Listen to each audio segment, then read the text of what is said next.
En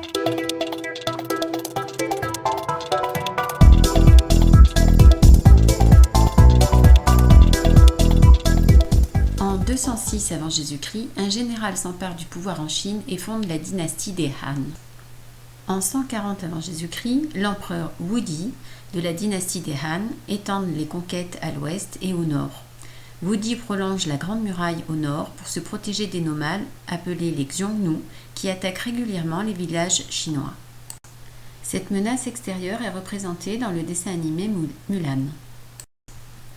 Wudi lance une expédition militaire dirigée par Zhang Qian en Asie centrale afin de trouver des alliés, mais celui-ci est fait prisonnier et il parvient à s'échapper après 12 ans de prison. Sa mission militaire est un échec car il n'a pas trouvé d'alliés, mais il a trouvé une nouvelle route terrestre vers l'ouest. Des marchands sont prêts à acheter la soie chinoise et à vendre des chevaux très rapides.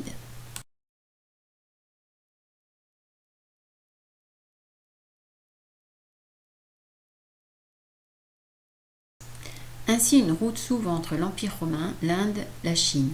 C'est la route de la soie, même si cette expression sera donnée bien plus tard.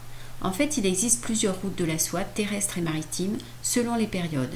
En effet, lorsque l'Empire romain est en guerre avec ses voisins, les marchands empruntent d'autres routes.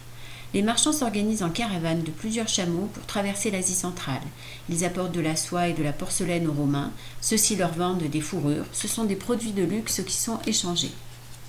Ces échanges favorisent la diffusion des religions, comme le bouddhisme en Inde, mais pas vraiment les inventions chinoises qui restent méconnues en Europe, comme le papier, la boussole ou la porcelaine.